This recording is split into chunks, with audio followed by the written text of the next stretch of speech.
Right. Here's the thing. As a sapiosexual, right? Let's keep it real. We're homosapiens. Okay? We're not animals. Right? And how we attract one another is based off of an intellectual and chemical attraction. Right? And we can't sit up here and think that, oh, we can just get along with anybody. That's been the mistake of all times. That's been the mistake of all times, right? And it's like, okay, we all make mistakes, but dang, y'all don't even want to be held responsible or accountable for the mistakes that you made, right? Oh, that marriage was a mistake, yeah, we had kids, it was all a mistake. But then you want to leave scot-free, right? You don't want to pay for the kids, you don't want to pay for the mistake you made, right? You want to be like, what do they call that video game where they steal cars that they can't afford and then drive through the land, on a heavy police chase, just bumping into cars and crashing cars and wrecking here and jumping out and stealing another car, and really, this is how you want to live your life, right? And then when people are like, you got too much debt. You got spiritual debt and you got karmic debt to pay. Don't nobody want to deal with you. Okay? And so this is what they thought. They thought, well, we're just going to make the women dumb. That way, they won't know the difference between being with somebody that's compatible with them. And that didn't work either. Because they still hated the fact that now they have to deal with a woman that's like superior to them in spirit, right? Because I went to sleep, thinking about the women of Afghanistan, right? And I'm asking spirit, I'm like, spirit, why would they sit up here and, basically enslave their women this way, to the point where they don't even want women talking to other women? And if they go outside, these women, they have to, wear the veils, right? And, and that was part of the thing that, was explained to me, is that these men, they keep thinking that they can make these women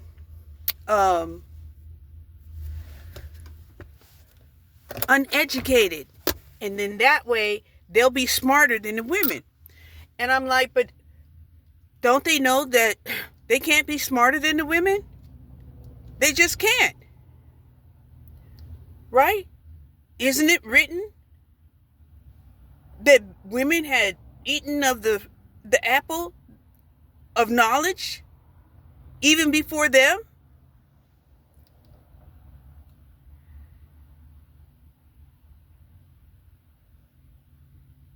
So it's in our DNA already.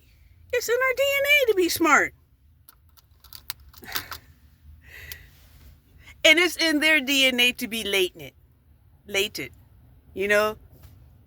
So I was like, okay, so what does that mean if they don't get educated? Like, they'll still find a way, right? They'll be connecting with spirit the same way that anybody, is isolated, right? Even the prisoners, if they choose, when they're in isolation and in prison, a lot of them, they do achieve a certain amount of spirituality and could be rehabilitated if they don't revert back to their old ways, right? And so I was like, okay. And then they brought it to my mind. And even the ones that, are spiritual and they do rituals, a lot of them will go into their prayer closet. Yes, in the complete darkness, right? Some for days. I was like, oh, yeah. The spiritual gurus, they go to the mountaintop in complete isolation, just so that they can become spiritually stronger. And so then I asked them, I said, so these men, they want, a group of spiritual warriors? And then I was, hold on. I was like, these men, they want, a generation or so of spiritual warriors? And they were like, no, they really wanted, they wanted to enslave the women. But that's not what they're going to get. I was like, oh. So what's going to happen? It's like, well, pretty much the same thing that happens in history. Once the women are ready, we're going to come in and free God's people. It's like, oh, shit. Okay. So, we don't really have to do anything to save them. They're like, well, you can pray for them to be enlightened and to realize that what they're doing is wrong. You could do that. You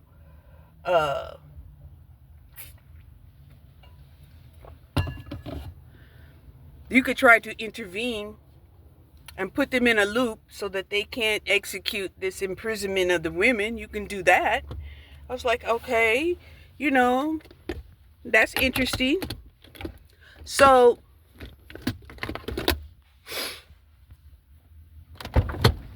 hold on. Okay, went to that laundromat and all of the small washing machines were occupied. So, I'm going to go to the brand new laundromat that opened up around the corner. It's like within a block, 2 blocks away.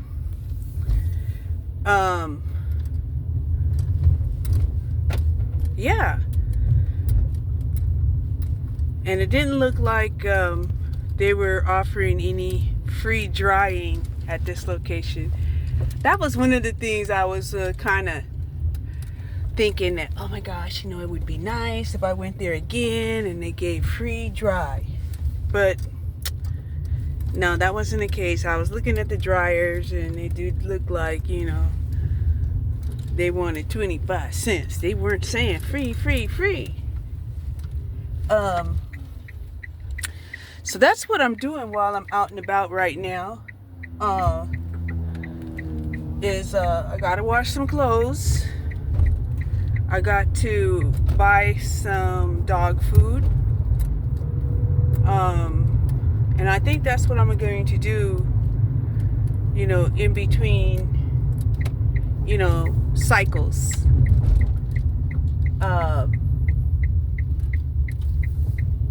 In between cycles, I'm going to go to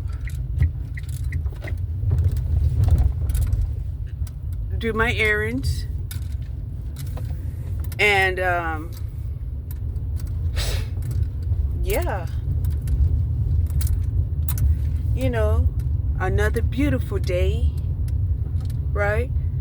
It's a little bit cooler, right? It's 12:13 on the clock, and it's 67 degrees. Very nice weather. Very nice.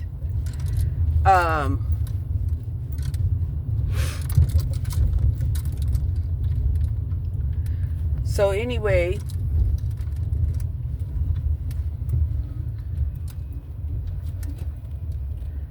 let's go check out this new laundromat. It's called the Tide Laundromat. And I really hope they don't mind the fact that I'm not using Tide. Okay. So, hold on. Okay, this laundromat is like completely computerized, equipped with where you dispense the laundry detergent and softener for a price, of course. The bleach is like 50 cents more.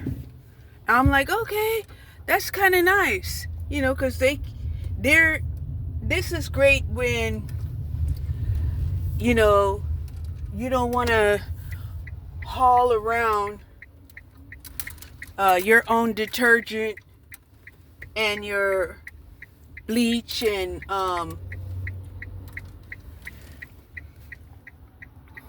things like that. But, you know, one load ended up, you know, costing me like $5.25 just to wash. Mixed colors. I had a choice of choosing between Gain or Tide. I was like, oh, right? And even when it came to the bleach, I was able to choose between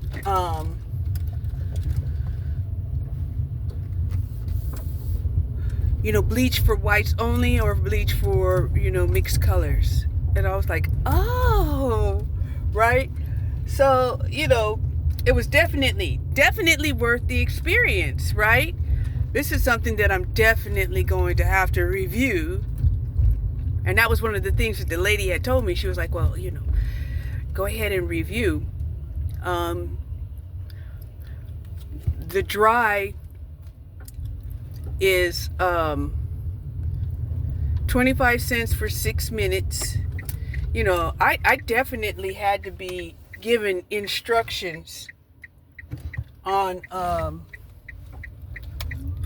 you know, how does this work, right? Because I'm asking her, I'm like, how do I put in my laundry detergent? This is my first day. And she's like, oh no, you know, you buy the laundry detergent here. And she pressed on the computer screen, and I was like, oh, okay, you know. So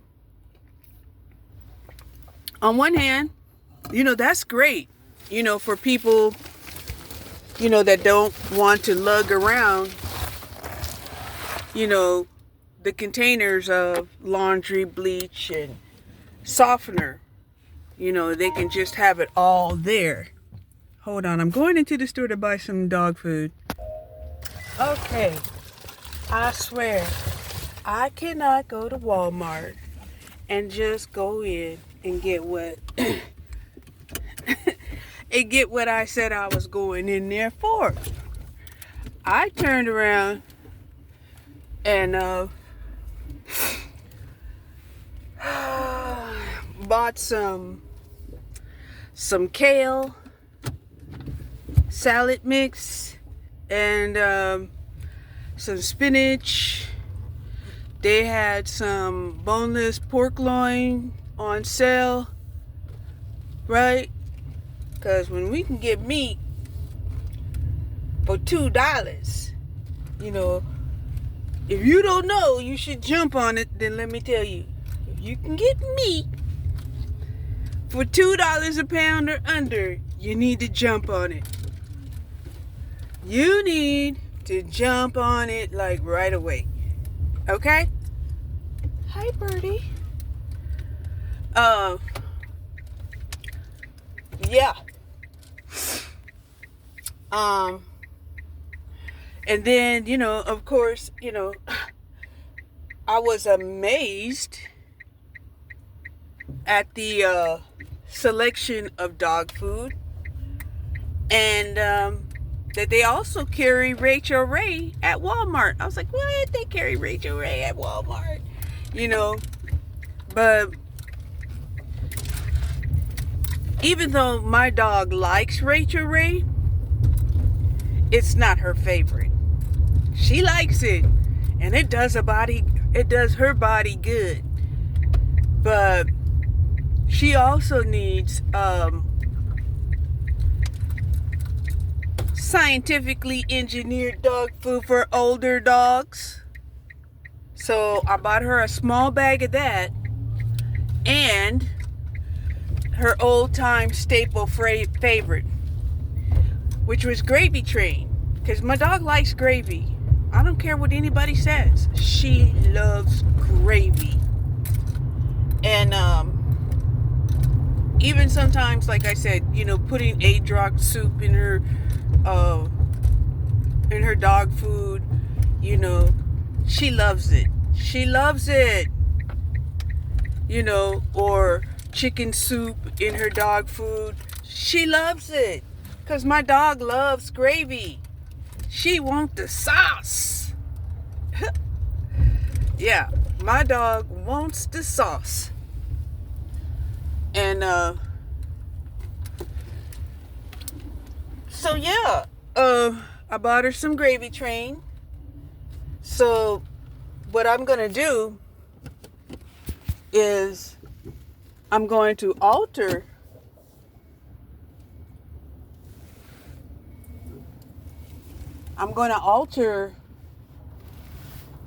you know, what I feed her.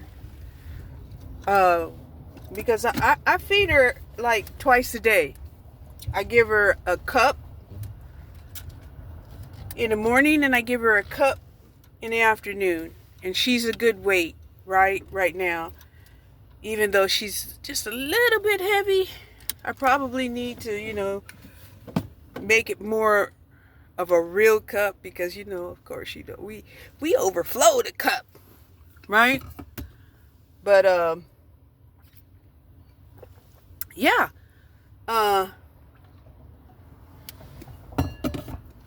so one portion will be the gravy train, because she likes the gravy, and every now and then she likes it dry. But she also needs to have the seniors supplement. So anyway, let me run in here and put this stuff in the dryer, then go and put my stuff in the refrigerator, then come back and get my clothes out the dryer, and then go back home. Hold on. Okay, I got that done. Now I'm gonna rush to the house, because I don't want my meat to spoil. You know, waiting 15 minutes for my clothes to dry. And all of this stuff is pretty much local. So it's really not as if, you know, it's gonna take me more than 5 minutes to drive home and drive back. Okay? So you know, here's the thing that has bothered me, right? What has bothered me is the feeling of dread. It's like, you know, I don't want to do this, I don't want to do that, you know, and it's just like, where is this dreadful feeling coming from? It's like, you know what? Dreadful feeling, go back to where you belong. Right? We don't want no dreads here.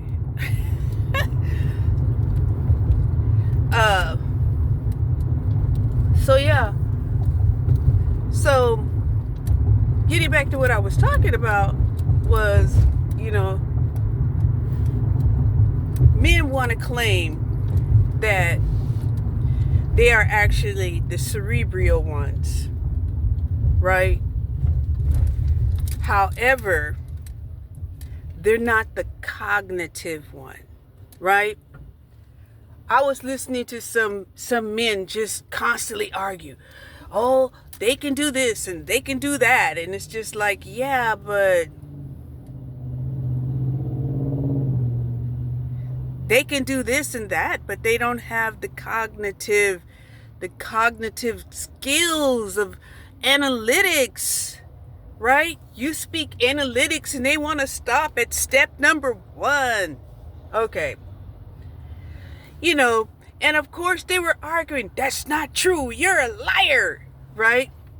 And it was like, well, if that was the case,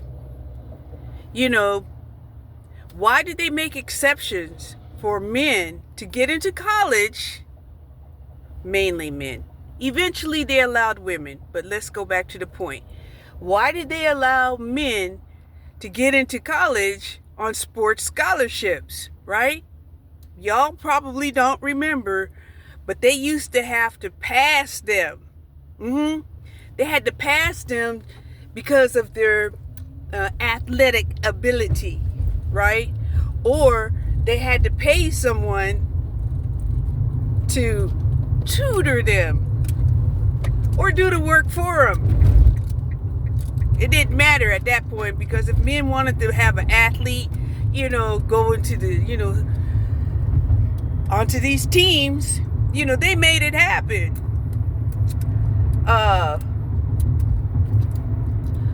And this was just to pass, right?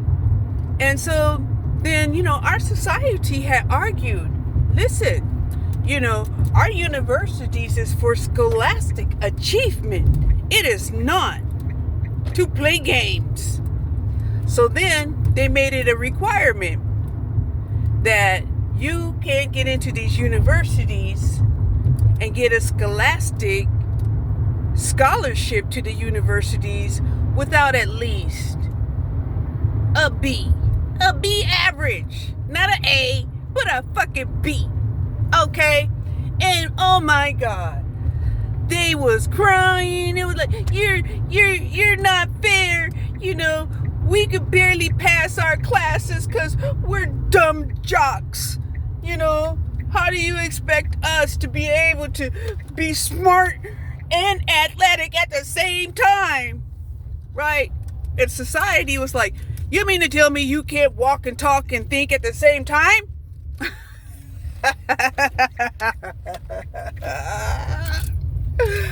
So, yeah. So a lot of men, they started losing their qualifications. See, normally you couldn't get not one scholarship without at least having, a 4.0, right? But